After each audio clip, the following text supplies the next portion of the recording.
네, 안녕하세요. 주식은 역시 기리기리세의 기리십니다. 안녕하세요, 기리분들. 저 힘을 낼래야 힘을 내기가 많이 어려운 장이 이어지고 있습니다. 오늘은 옵션 만기일인데도 초반에는 조금 오르나 싶더니 쭉쭉 빠지는 모습을 나타내더라고요. 오늘이 마지막으로 이제부터는 증시가 반등만 하길 바라며 오늘의 경제 공부 그래도 조금 힘내면서 출발해 보도록 하겠습니다. 같이 공부하시죠. 렛츠 기릿! 자, 첫 번째 소식은 바로 미국 증시 이야기를 한번 보도록 하겠습니다. 그리고 기름들도 아마 은연중에 조금 느껴지실 것 같은데, 최근 이제 미국 증시를 좀 원하시는 분들이 많잖아요. 그래서 가끔 고민을 하긴 합니다. 이거를 뭐 새로 하나 만들어서 이제 미국 주식을 조금 더 깊게 파봐야 되나라는 고민도 가끔 하고 있긴 한데, 그런데 사실 제가 이제 국장도 잘 모르는데, 야, 미국장까지 가서도 과연 여러분들께 도움을 줄 수 있을까? 이러한 고민이 좀 많더라고요. 그래서 지금은 이 파랭이 시간에 조금씩 한 두세 개 정도 일단은 우리나라 증시에 영향을 주는 미국 증시 이야기 그쪽으로 출발하지만 그래도 가끔은 미국 내에서도 좋은 기업이 뭐가 있는지 그런 것들을 제가 발견하게 되면은 그런 부분도 알려드리는 시간을 조금씩 계속 가져보도록 하겠습니다. 자, 시작하겠습니다. 어제 미국 증시는 혼조세를 나타냈습니다. 지난밤에는 CPI가 발표가 되었는데요. CPI는 전년 대비 2.6%가 오르면서 둔화세를 멈추었고 다만 이는 예상치에 부합을 했다고 합니다. 그러다 보니까 시장에서는 뭐 이 정도면은 12월에도 아무리 트럼프가 대통령이라고 하더라도 금리 인하할 것 같다 이러한 전망이 우세해졌는데요.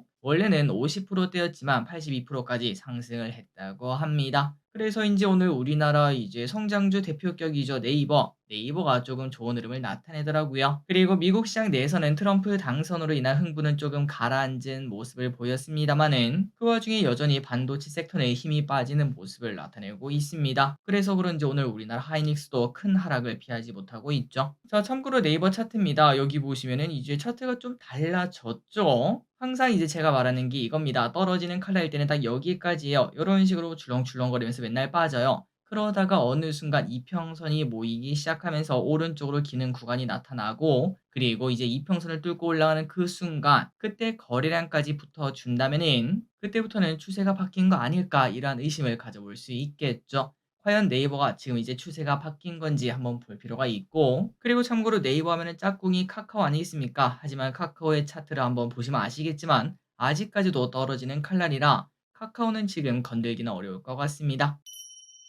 다음입니다. 자, 테슬라 이야기는 뭐 안 할 수가 없겠네요. 모건 스탠리에서 무려 테슬라의 강세를 전망하며 목표 주가 $500를 제시를 했습니다. 지금 이렇게 올려도 330인데 $500면은 어마무시한 금액일 것 같은데요. 이렇게 강세를 전망한 이유가 뭔가? 당연히 트럼프 때문입니다. 자율주행과 AI, 재생에너지, 로봇공학 등 사업에서 날개를 달 것이란 예상이라고 하며 이런 핵심 사업 중 몇 가지만 성공적으로 구현한다면 앞으로 몇 년 내에 회사 상황이 그냥 완전 180도로 바뀔 수가 있다고 합니다. 지금 또 좋은 회사인데 나중에는 날아다니는 회사가 된다는 거겠죠. 그리고 만약에 휴머노이드까지 진짜로 순조롭게 진행이 된다면 $600도 넘게 될 것이라는 전망을 제시하기도 했습니다. 그래서 이제 뭐 트럼프, 머스크, 그 다음에 이제 모건 스탠리 이러한 말을 딱 보면은 사실상 정답지를 찍어줬죠. 그거는 바로 자율주행과 휴머노이드 로봇 이 두 개일 것 같은데 과연 내년과 그리고 내후년까지도 볼 수 있겠습니다. 이 두 개 섹터가 어디까지 올라갈지 한번 기대감을 가지고 어떤 기업을 투자할지 공부를 해보도록 하겠습니다. 다음입니다. 자, 반도체 이야기 조금만 해보도록 하겠습니다. SMCI 회계 이슈 기억나시죠? 그 SMCI는 계속 급락세를 이어가고 있습니다.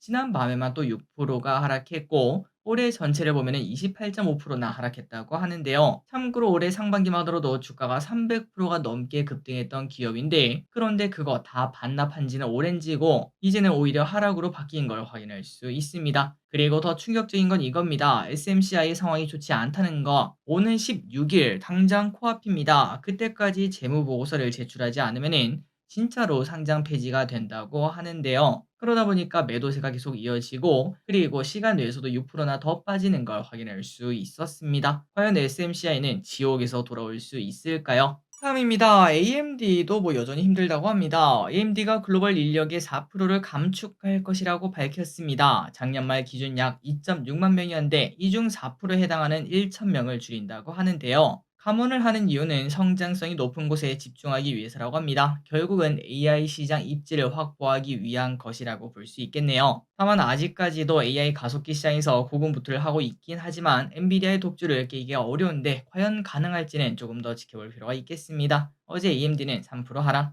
자, 요즘 아마존의 차트가 괜찮은 걸 확인할 수 있습니다. 왼쪽에 보면 아마존이 쭉쭉쭉쭉 올라가고 있죠. 이 와중에 아마존에서 호재 소식이 하나 등장했네요. 중국의 테무와 쉬인 등 저가 플랫폼과의 경쟁을 위한 아마존 홀을 오픈한다고 합니다. 아마존 홀에서 뭘 파는가? 초저가 상품을 판매하고 그리고 $25 이상을 주문하면 무료 배송까지도 한다고 하는데요. 지역에 따른 차이는 있겠지만 2주 내로 배송이 된다고 합니다. 그리고 앞으로 트럼프가 당선되면 대중국 관세가 오르지 않겠습니까? 그러면은 결국 아마존이 그 반사 수익을 얻을 수 있다. 이런 얘기까지도 등장했는데요. 그래서인지 아마존은 최근 들어 좋은 흐름을 나타낸 것 플러스 어제도 2% 상승했는데 추가 상승 또 가능할지 계속 보도록 하겠습니다. 다음입니다. 토스증권이 올해 3분기 어마어마한 호실적을 발표했습니다. 영업이익이 296억으로 작년 동기 대비 8배나 성장했다고 하는데요. 참고로 올해 3분기 누적 영업이익이 600억이니까 그 반을 3분기에 벌어들였다고 합니다. 그렇다면 이렇게 호실적을 불러온 이유가 뭔가? 바로 해외 주식이라고 합니다. 지난번에 우리가 봤죠. 최근 들어 국내 증권사가 증시는 박살나고 있지만 웃음을 숨길 수가 없다는 걸요. 그게 바로 다 서학기미 때문이라고 하는데 토스도 그 영향을 확실히 보고 있다고 합니다. 해외 주식 수수료 수익은 전년비 160%가 늘었고 환전 수수료 이익도 전년비 130%나 늘었다고 하네요.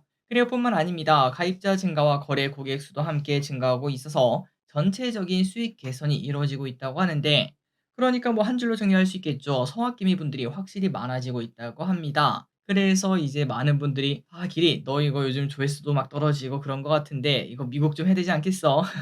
이렇게 말한 이유가 다 여기서 있는 걸 확인할 수 있죠. 다음입니다. 오늘 환율은 여전히 높기는 하지만 그래도 상방이 제한된 모습을 보여줬습니다. 부총리 겸 기획재정부 장관이 금융 외환 변동성이 확대되면 시장 안정 조치를 빠르게 해달라 이렇게 언급했기 때문인데요. 이걸 보고 우리는 구두 개입이라고 말을 하죠. 곧 환율이 내려가지 않을까라고 생각을 해봅니다. 그리고 미국에서도 아까 보시다시피 트럼프 트레이드가 이제 힘이 조금씩 빠지는 모습을 나타내고 있는데 그러면 결국 트럼프 때문에 환율이 많이 올랐으니까 오른 거에 한 반 정도는 떨어뜨려 주길 바라봅니다. 그리고 또 이런 말하긴 좀 그렇긴 하지만 씨알도 안 먹히는 거 알고 있습니다. 그런데 개인적으로 혹시나 주변에 이제 미국 주식을 하고 있는 사람이 있다면 이렇게 말을 해보고 싶어요. 아, 근데 미국 주식 많이 오른 것도 사실이고 좋은 것도 사실인데 그런데 많이 올라서 좀 부담도 되지 않아? 그리고 또 이 와중에 환율도 이렇게 높은 상황에서 혹시나 환율이 떨어지게 되면은 환차손도 보고 그다음에 미국 주식이 떨어지면은 미국 주식 손실까지 보는 상황 아니겠습니까? 그런데 그 반대로 그 돈을 빼서 지금 국장에 넣는다면은 나중에 환율이 떨어졌을 때는 이제 환율 이익도 어마무시할 것 같고 거기다가 지금은 물론 "야 이거 누가 사냐." 이런 얘기가 나올 정도로 국장이 널브러져 있지만 항상 모든 건 돌고 돕니다. 우리가 이때까지 많이 경험을 했었죠. 그래서 결국 이제 언젠가는 분명 코스닥이 전 세계 뭐 1 등으로 올랐다 뭐 요런 얘기가 분명 나올 겁니다. 작년인가요? 그때도 코스닥이 날아다녔던 적이 분명히 있었죠. 그 시기도 결국은 올 수밖에 없으니까 그런 부분을 기대하고 지금 이제 미국장을 조금 정리해서 한국장으로 오는 건 어떻겠나라고 말씀을 드리고 싶긴 하지만 그런데 저도 알고 있습니다. 이렇게 말하면 요즘 욕을 먹는 세상이라는 거. 그럼에도 저끼리 솔직하게 그렇게 생각을 현재 하고 있습니다. 잘 됐으면 좋겠네요.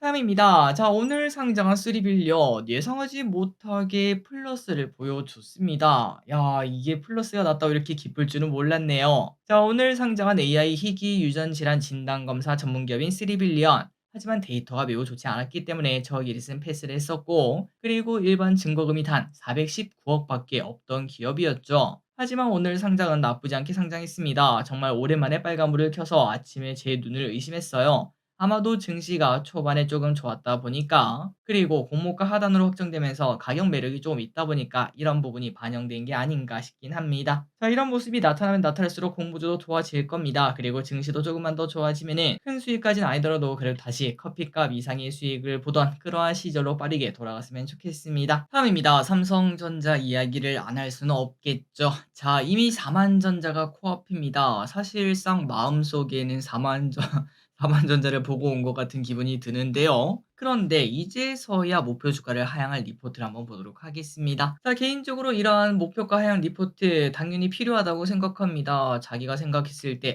이 주식은 쉽지 않다라고 하면 당연히 매도 리포트도 내야 된다고 생각을 해요. 그런데 중요한 거는 이렇게 떨어지고 난 다음 여기 보시면은 3달 전입니다. 3달 전에 75,000원일 때 그때까지는 아니더라도 그래도 한 6만 원 정도까지 왔을 때 이때쯤에서는 매도 리포트를 그제서야라도 내야 되지 않나라는 생각이 좀 드는데 지금에서 내는 건 도대체 무슨 의미가 있나라는 생각이 듭니다. 그래서 개인적인 바람으로 이제 제 맘대로 되는 건 뭐 하나도 없겠지만 딱 두 가지가 제가 또 간절하게 원하는 게 있는데요.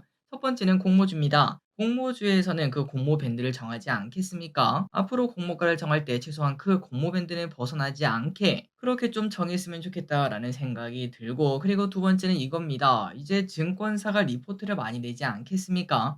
그런데 이게 틀렸다고 뭐라 할 수는 없습니다. 자기의 생각이 틀릴 수도 있겠죠. 당연히 이거는 예측도 맞긴 하지만 어느 정도는 예언의 능력까지도 가는 거라서 뭐 100% 맞추는 사람은 당연히 존재하지 않는다는 건 우리 모두가 알고 있습니다. 하지만 또 그 와중에도 발군으로 또 잘 맞추시는 분들도 계시잖아요. 그래서 그런 분들에게는 조금의 특혜를 좀 주면 어떻겠나라는 생각을 가끔은 해봅니다. 뭐 예를 들면은 상을 주면서 보너스를 주는 뭐 그런 방식이 존재하고 있겠죠. 어쨌든 리포트에 대한 신뢰도가 많이 낮아지다 보니까 쓸데없는 얘기도 한번 해봤습니다. 자, 그래서 3저 목표 주가를 지금에서 향한 이유가 뭔가 한번 보도록 하겠습니다. 키움증권은 75,000원으로 목표 주가를 하향 조정을 했는데요.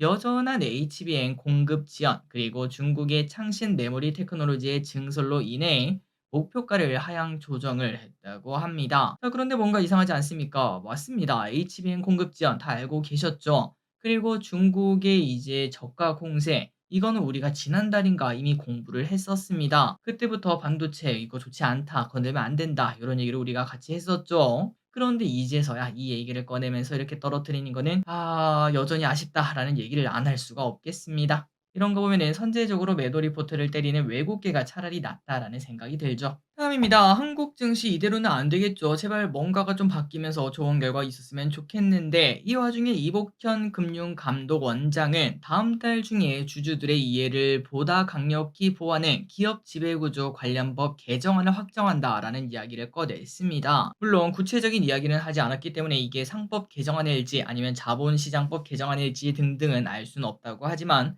그럼에도 뭔가가 변할 수 있다는 기대감은 나온다고 하네요. 기다리도록 하겠습니다. 모두가 국장을 떠나도 저는 국장을 한번 끝까지 지켜보도록 하겠습니다. 그리고 나중에 언젠가 국장이 미장 수익률을 박살내는 그때에 환율도 막 1,300원으로 미친 듯이 하락하고 난 다음 그때 이제 국장 들고 있는 돈 반 팔고 그때는 꼭 미국장으로 넘어가도록 하겠습니다. 다음입니다. 예금자 보호가 1억으로 23년 만에 확대가 된다고 합니다. 결국 확대가 된다고 하네요. 여야가 합의하면서 이제 이번 정기 국회에서 이제 통과가 될 것으로 보인다고 합니다. 자, 그렇다면 앞으로 어떤 식으로 흘러갈지 볼 필요가 있겠습니다. 과연 예금을 하려는 사람들이 많이 늘어나게 될지, 만약 그렇다면 주식시장에게는 살짝은 안 좋지 않나라는 생각도 들긴 하지만 그런데 이제 금리 인하 시기 아니겠습니까? 그렇기 때문에 사실 큰 차이는 나타날 것 같지는 않아 보입니다.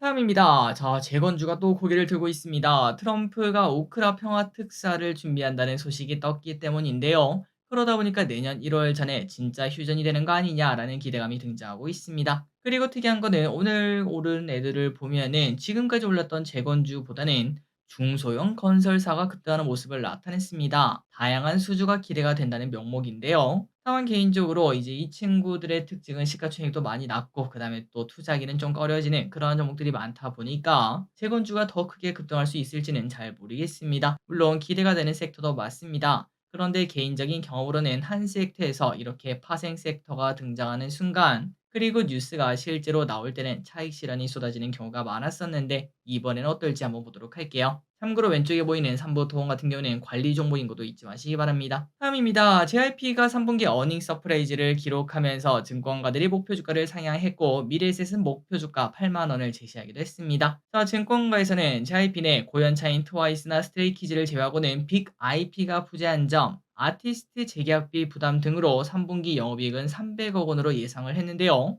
484억 원의 호실적을 꺼냈습니다. 자, 이렇게 호실적을 꺼낸 이유가 뭔가 바로 MD 부분 매출입니다. 팝업 스토어 판매와 일본 콘서트 판매 매출이 반영되었다고 하는데요. 그리고 4분기에는 미사모, 트와이스 유닛이죠. 그리고 스트레이키즈, 데이식스 등 아티스트들의 활동이 남아 있어서 기대감이 조금씩 남아 있다고 합니다. 다만 이제 중요한 건 이겁니다. 물론 아직까지 은퇴 이야기는 좀 이르겠지만 슬슬 은퇴각을 잡아야 되는 IP만 남아 있는데, 그런데 이 와중에 새로운 IP가 없다 보니까 과연 미래에도 성장 동력이 있을까, 이러한 걱정이 JYP에서는 나타난다고 하네요. 과연 트와이스 같은 새로운 걸그룹을 또 발견할 수 있을까요? 다음입니다. 지하 주차장 화재 또 발생. 지난밤 충남 아산에 있는 한 아파트에서 벤츠 전기차가 화재가 발생했습니다. 또 벤츠죠. 화재가 감지되자마자 소방서에서 바로 출동했고 불이 난 지 약 2시간 만에 진화가 되었다고 합니다. 다행이네요. 그리고 여기서 약간 특이한 게 있었습니다. 그러면 또 중국산 배터리가 불난 거냐 하고 생각을 했는데, 그런데 이번 화재는 국내산 배터리였다고 합니다. 그래서 이제 오늘 증시에서는 전기차 화재 관련주는 큰 움직임은 없었습니다. 마지막 소식입니다. 자, 결혼식 비용 정말 비싸죠. 그래서 결혼식에 대해 부정적으로 생각하는 커플도 많이 늘어나고 있는데요. 공정위에서 깜깜이 추가 비용을 크게 부풀린 업체들을 적발을 했다고 합니다. 실제로 결혼 준비 대행 업체들은 스드메 패키지에 사진 촬영, 드레스 대여, 메이크업 서비스가 포함되어 있고 20개에서 30개의 추가 옵션을 두고 옵션 장사를 과도하게 했다는 평가를 받습니다. 제 친구들도 이제 결혼식 준비를 하다 보면은 이러한 얘기 정말 많이 하더라고요. 듣다 보면은 기가 막힌 게 진짜 많았습니다. 그래서 당국에서는 대표적인 옵션들인